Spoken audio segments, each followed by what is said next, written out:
Hey Tom, how are you today? Hi, Charlie. I'm really good actually. I'm really good. So usually it's a Wednesday. We usually record on a Friday, so still got some energy. Now the question I ask everybody on the podcast is, how do you like your coffee in the morning? How do I like my coffee in the morning? That's very specific. In the morning, I like my coffee decaf. Oh, Um, yeah, I know. No, I'll start the day with a decaf, and then it is just black coffee, dead simple, beans, water, no messing about. How about I you? How love. do you like your coffee in the morning?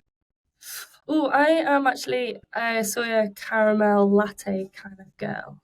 All And then right, so oddly enough, dessert. yeah, I like to start with dessert. But then if I have a coffee around 1 o'clock, it is a double espresso.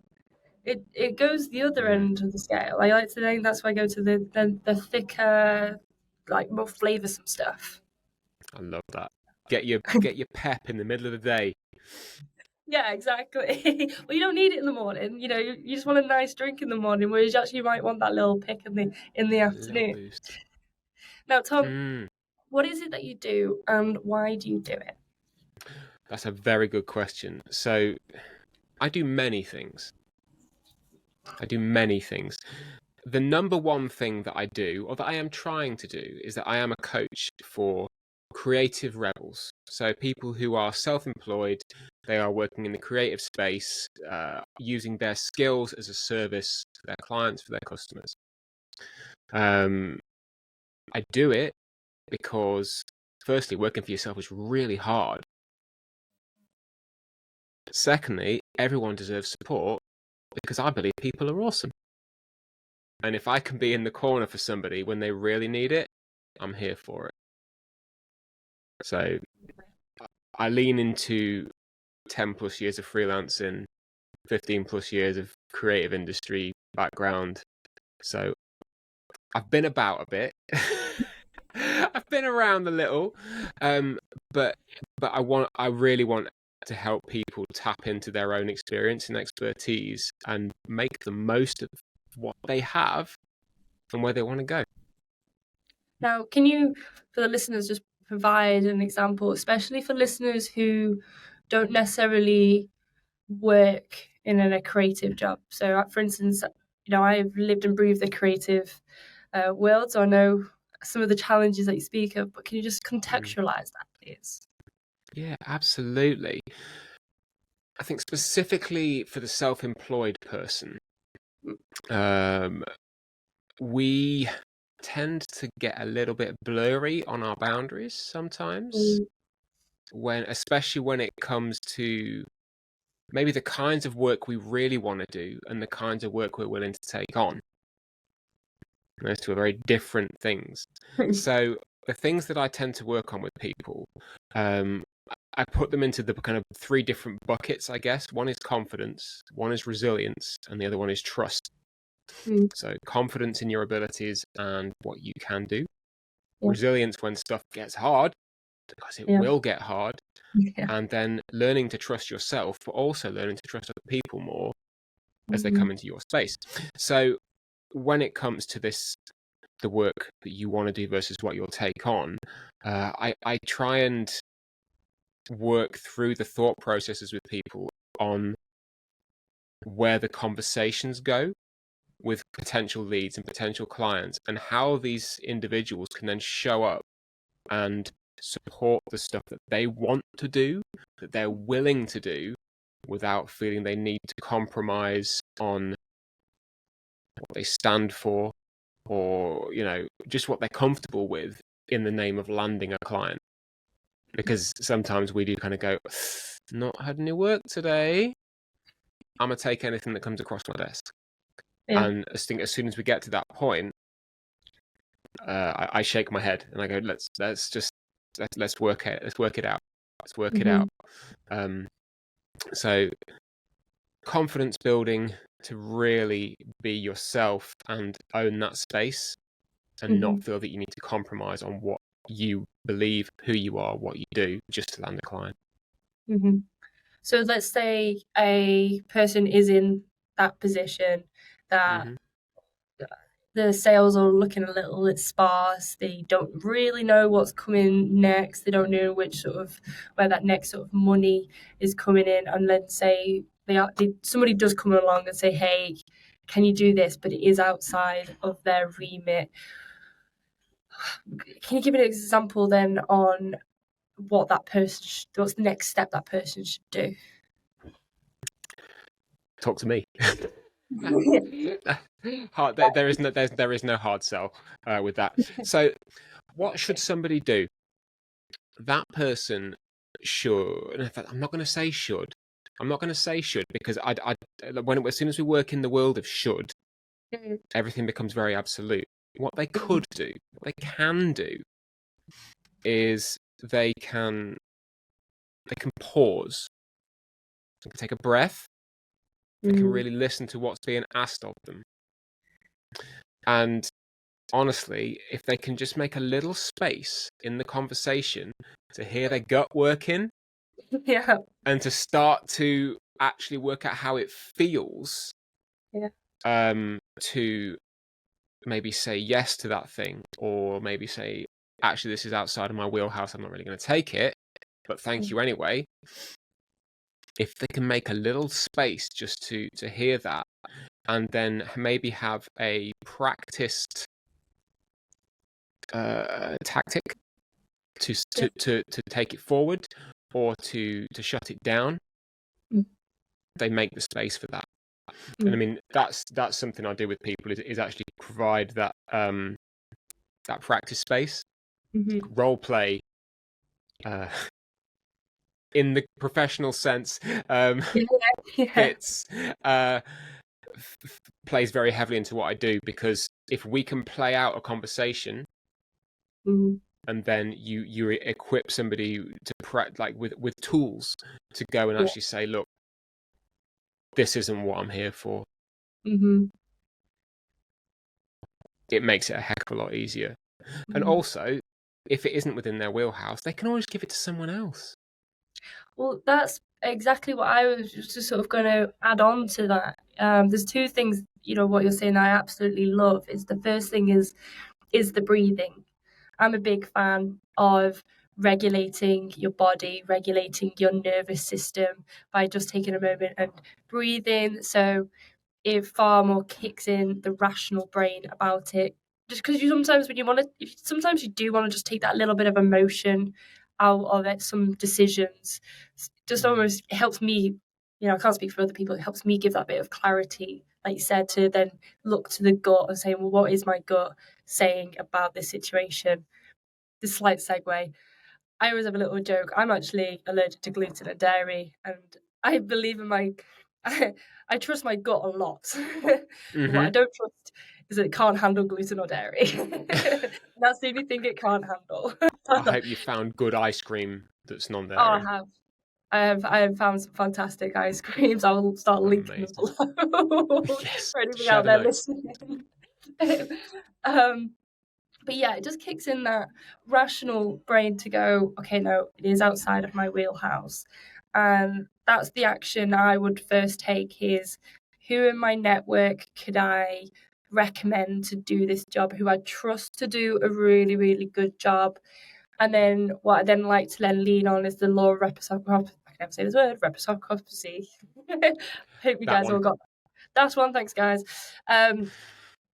But it's, we're really leaning into the act of, well, I can't really help myself in this situation, but if I give out some good karma to other people that I trust in the small business world, I kind of do a double whammy win then in my eyes of helping that person because they've got a problem or a challenge, I should say, that they need to overcome. And I know somebody over here who could provide that solution for them.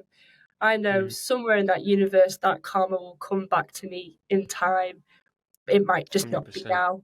And I just have to, it's almost like you have to have a little bit of faith and trust that it will come back. But after a bit of experience, you'll know it does come back. Now, that's my experience. Always. I don't know, Tom, if you felt the same. So one of the hats that I wear is around community management, community advocacy, and community building.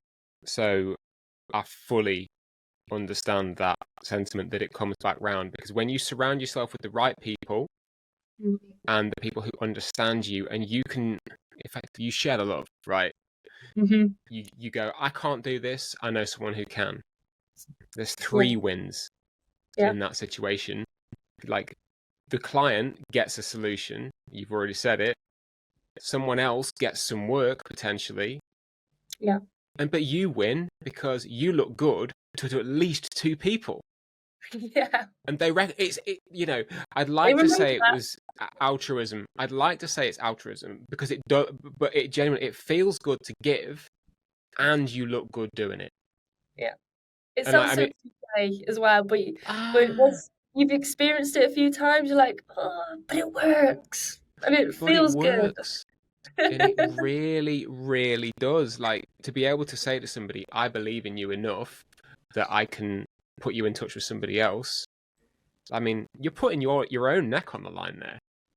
Because Yeah. if that relationship doesn't work, there's going to be some little nag of, like, from the person, like, with, oh, Tom recommended me that bod. Oh no. So, So then on of that community building then, mm, what would be your top tips, especially um, the how I might find people I trust might be different to what you recommend, and I really want to lean into how you will find these people that you can trust, because I think you've nailed it in the head for me. Like, you want to find these people, that community around you that you trust, and you know that when they do a good, when you do recommend them, they are going to do a good job. So, what does that process look like for you? good question. It's quite anti-process, if I'm being completely honest. Yeah. When I'm finding people, and I do look consciously for people uh, who resonate on a similar frequency to me. Like, Hmm. I'm never looking for the yes. I don't want to be surrounded by yes people. I don't want Hmm. anyone to really kind of just reinforce my own beliefs. It's nice to have that, but I listen. This is the thing. Hmm. I engage with people in a very human way. Like, I will never sell to anyone. Yeah.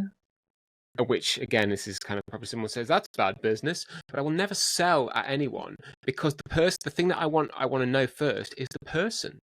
Yeah. If they become a client, great. If they become someone I can refer to, great. If they just become someone I can hang out with and have a coffee with once or twice a Yeah. week to make me feel more connected to other human beings, that's the ultimate win because, you know, I made a friend.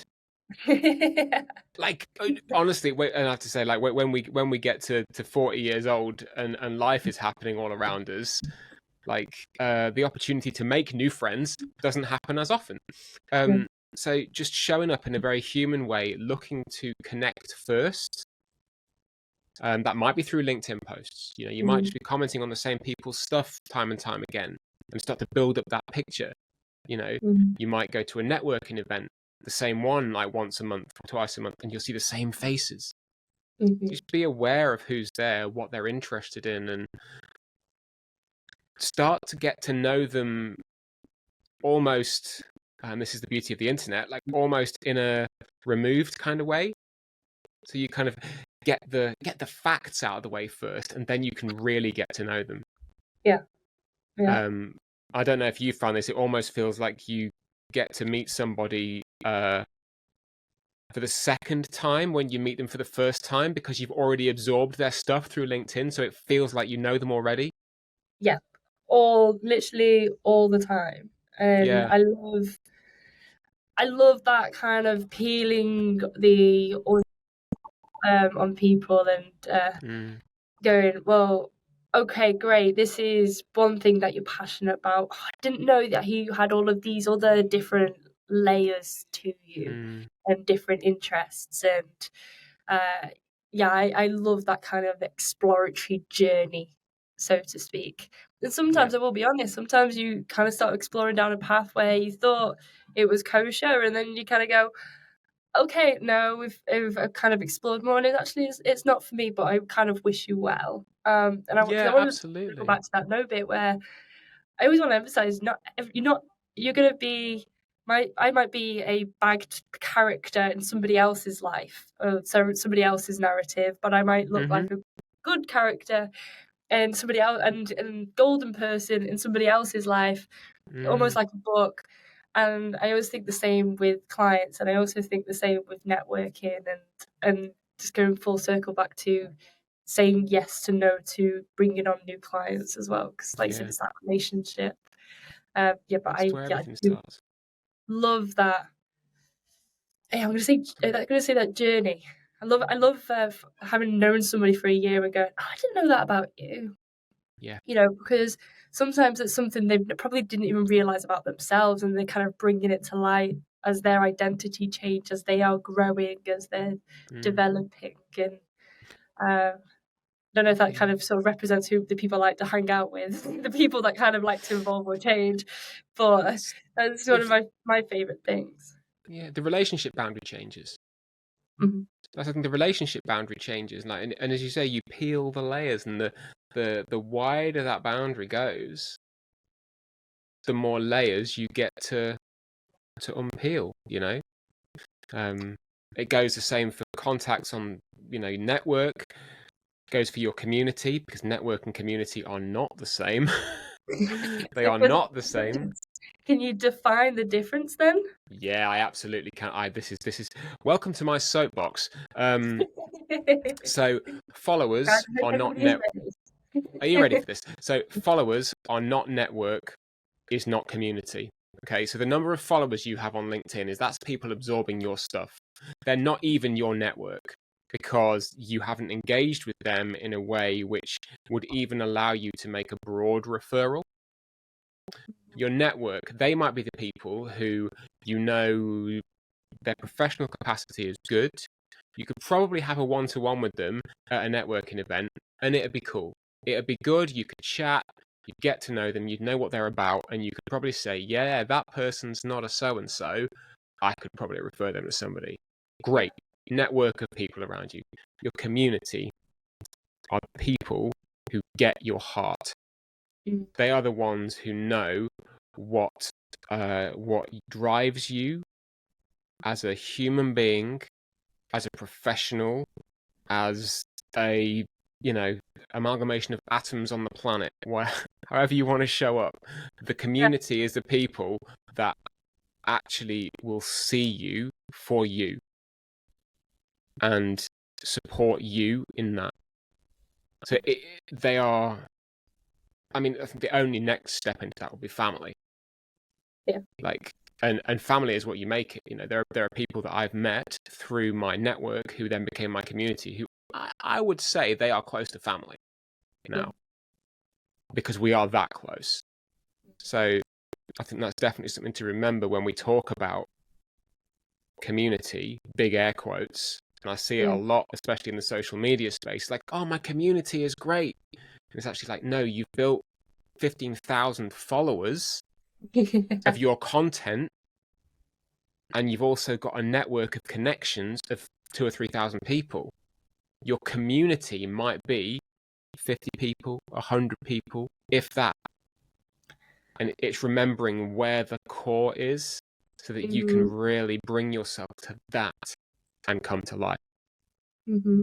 So can we dig a bit deeper in that? Because I know you mentioned how Mm, important it is to surround yourself with, well, with people and certain types of people. yeah. And when I always come, as a marketeer, I come at a nurturing standpoint, and how much time and investment should be taking into these different areas of our lives. Yeah. So when it gets to our community, then what is your advice for nurturing and investment of time into that space? Um, Firstly, acknowledge what you're comfortable with. Acknowledge the amount of energy and time you have to give to that space. Because you could end up giving and giving and giving and giving and giving, and almost give your entire self away to the point of fault. So it's the beginning stages with you, like how much can you give, and then just best one in the world, just get in there, like see people as they show up, talk to them, shoot them a message every now and again, say like, hey, we've not spoken for a bit. How's it going? Just check in with them, and be continually mindful that everyone's something is something. Like, it might seem like a minor problem to you, it could be huge for them, and that's okay. And that community space is a space where that stuff really starts to flow, and then you can all just support each other in that. And I think the number of take this with a big pinch of salt, meaningful relationships you have within that community are probably going to be way slimmer than anything else. There might only be a handful of people, but you'll really get to know them. I mean, it's like when you catch up with an old friend, somebody you've not seen for 5 years, and it could have been like you speaking to them yesterday because literally your wavelengths haven't changed. Yeah, literally happened to me yesterday because I've been in Spain for 2 months. I know it's still 2 months, and then my quite core is always the CrossFit community because it's my place that you get to hang out with people on quite a lot of depth. But yeah, I walked in and my best friend and old flatmate literally didn't even do the kind of any small talk. We just went straight into our normal conversation, and it's like you would have thought we saw each other a few hours ago. Never mind, like we saw each other 2 months ago. But like you said, it's when you've got those relationships, you just skip past the normal talk and you just go straight into whatever's happening and going on. And that's it. You just kind of cut all the gristle off, don't you? And it's just like, this is who we are, and we're very accepting of that with each other and ourselves.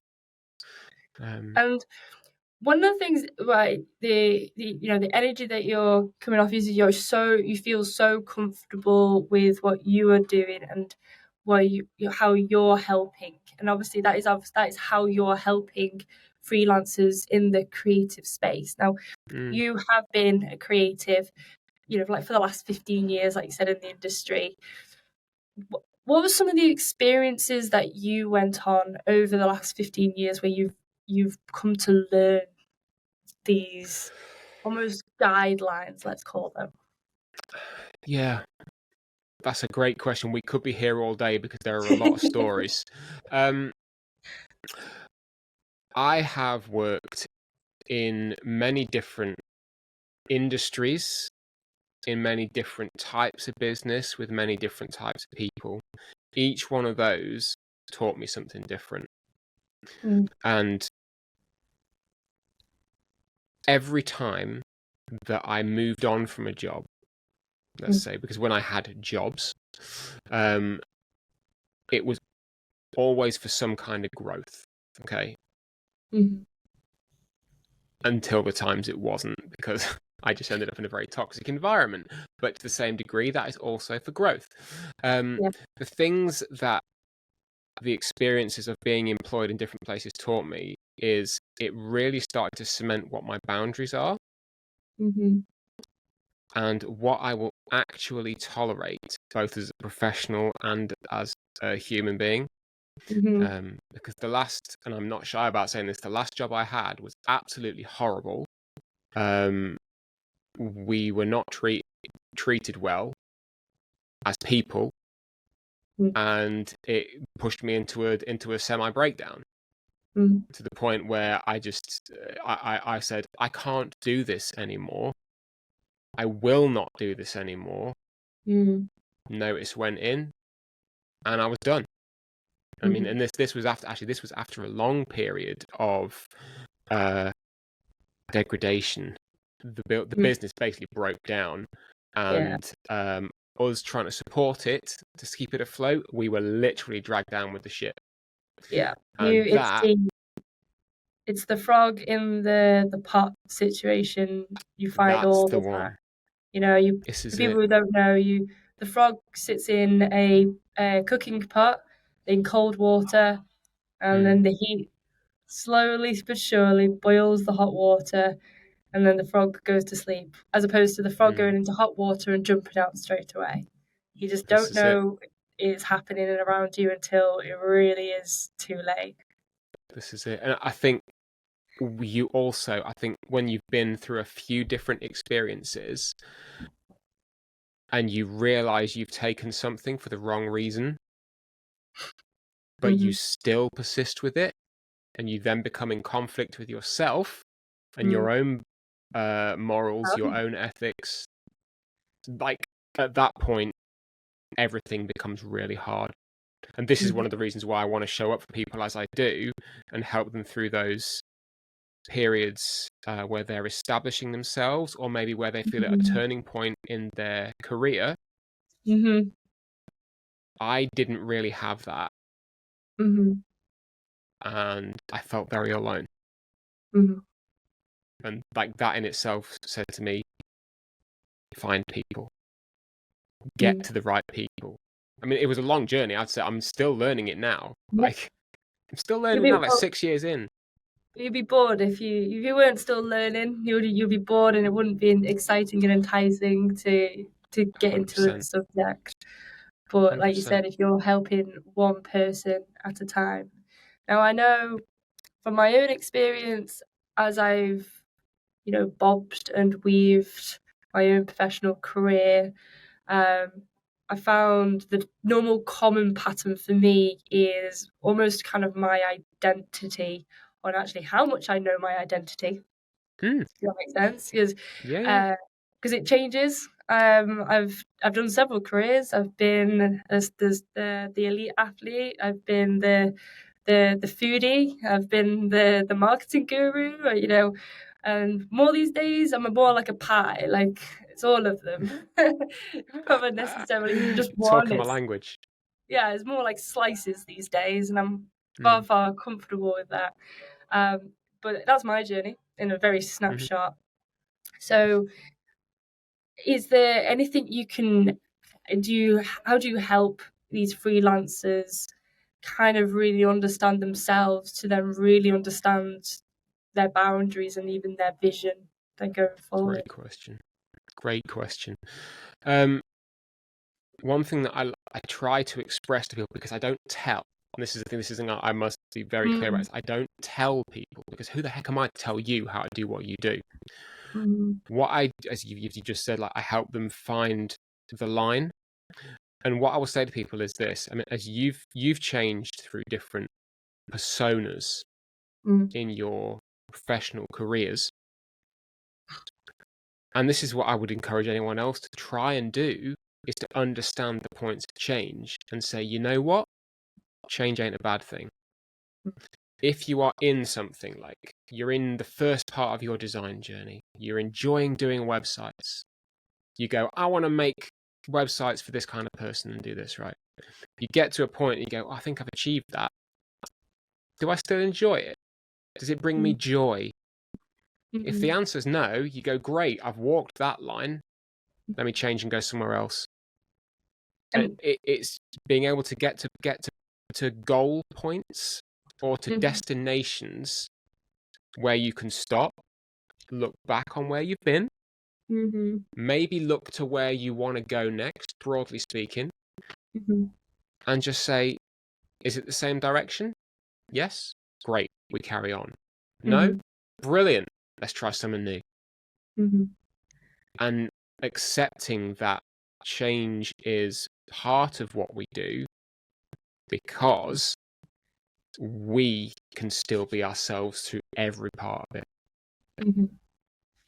And the good thing, by the way, if one thing I will say is, uh, if anybody's really interested, the new Arnold Schwarzenegger documentary on Netflix. He is a great example of somebody who's gone, I'm going to go this direction. I'm going to achieve this goal. Once I've achieved this goal, I'm going to pivot to the next one. I'm going to do this. And then I'm going to do that. And this is the whole documentary of these slices of pie. Mm. Um, so I think that's an absolutely great piece of advice. Now, so final question to sort of wrap it up. What is the one thing that somebody can buy from you that's under £100 that would give them a ton of value in their life? They can book an hour of time with me, is what they can do. And that is literally it. I do 1-off hour sessions, and if we are a good fit together, because I'm never going to say you must come and work with me, but they can buy a 1-hour session with me, and we will table something that matters deeply to them. We will set a goal of what good looks like, and we will head for it in that hour, and they will come away knowing where they're going to go. And I say that with a guarantee, is they will know where they're going to go after that, and we will have got there together. Well, you've heard it here first. I think that is an excellent place to finish today. I feel like we could talk here for hours, and I hope, Tom, you've enjoyed today, and then you come on for another episode so we can continue deep diving. But like I said, I'll make sure to put the links in below so people can book that session in, because I absolutely recommend it to everybody. It's helped my life, it's helped your life, Tom, and everybody should do it. So thank you for coming on. My absolute pleasure, Charleh. Thank you for having me.